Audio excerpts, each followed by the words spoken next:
Sabadi, mesdames, messieurs, merci de nous rejoindre pour cette édition en français de la télévision nationale Lao. Commençons de suite par la tournée du Premier ministre dans la province de Sengkon. Le Premier ministre Sonsai Siphandone a conseillé aux autorités provinciales de Sengkon de renforcer la gouvernance et de moderniser la production et le secteur des services afin de soutenir le développement de la province et d'assurer une croissance durable. Le Premier ministre a donné cette instruction lors d'une cérémonie marquant le 40e anniversaire de la fondation de la province du Sud le 4 avril. L'événement a réuni des responsables provinciaux, des représentants de diverses organisations et des opérateurs économiques. Le Premier ministre a déclaré que la province devrait utiliser toutes ses capacités et son potentiel et assurer un développement durable et autosuffisant.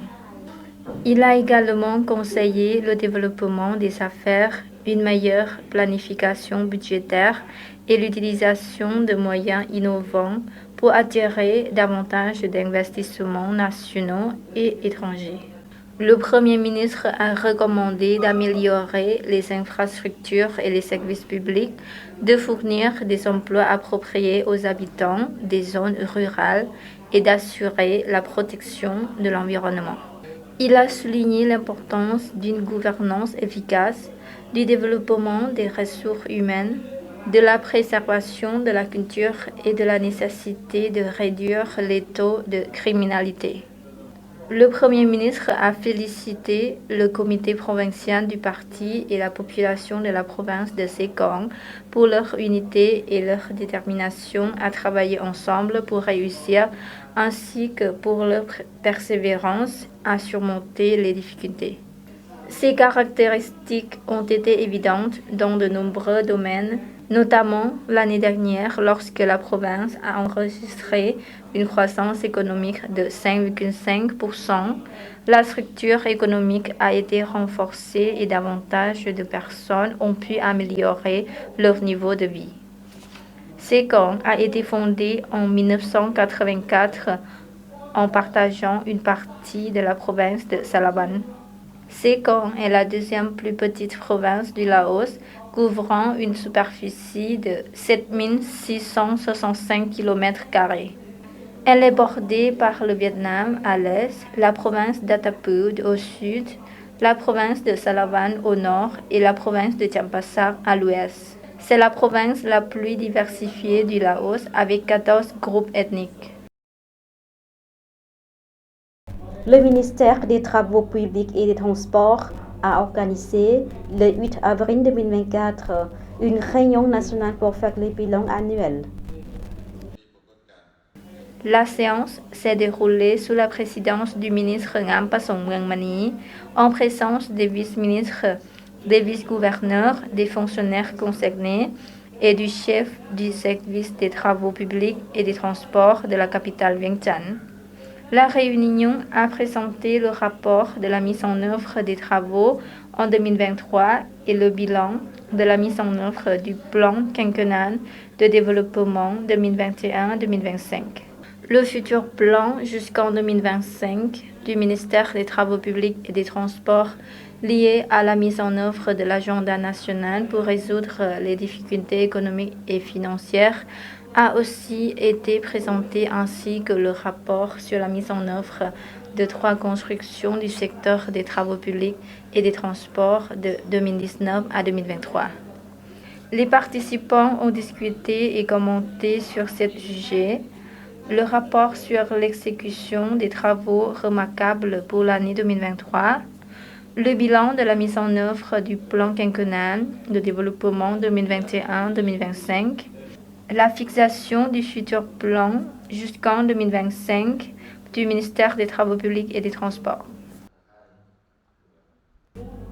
Le ministère du Travail et des Affaires sociales a remis 4 ambulances au ministère de la Défense nationale. La remise du véhicule avec des pièces de rechange d'une valeur de plus de 400 000 dollars américains s'est effectué dans le cadre du financement du programme de subvention du gouvernement japonais au ministère de la Défense nationale.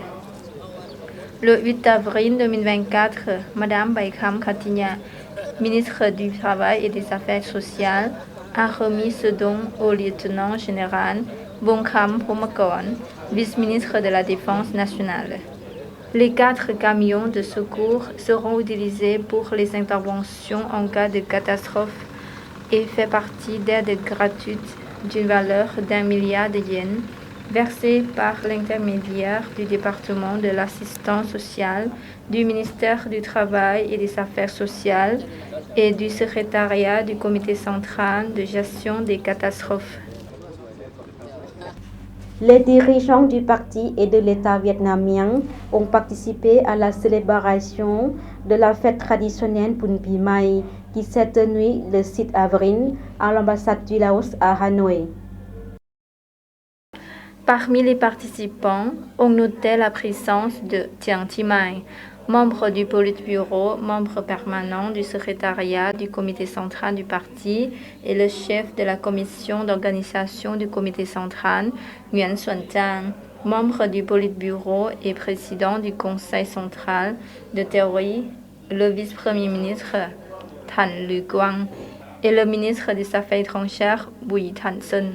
Au nom des dirigeants du parti et de l'État et du peuple du Vietnam, M. Nguyen Xuan Trang a présenté ses meilleurs vœux aux dirigeants du parti, de l'État et au peuple fraternel.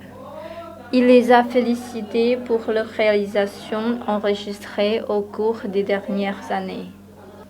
Le responsable vietnamien a souligné que les 2 pays entretenaient des relations spéciales et uniques au monde et que la grande amitié, la solidarité particulière et la coopération globale entre eux continueraient à se développer. L'ambassadeur Lao, Madame Khamphao Euntavan, a souligné que la participation de la délégation vietnamienne à la célébration du Pi Mai témoigne de la camaraderie, de la fraternité et des relations privilégiées entre les 2 pays. Elle a félicité le Vietnam pour ses récentes réalisations. Le diplomate Lao a exprimé sa conviction que, sous la direction du Parti communiste vietnamien, le peuple vietnamien fraternel atteindra son objectif de devenir un pays développé et à revenus élevés d'ici 2045. Voilà, c'est la fin de cette édition. Toute l'équipe vous remercie pour votre fidélité. Pour voir ou revoir nos reportages, rendez-vous sur la page internet du Journal français de la télévision nationale Lao. Au revoir.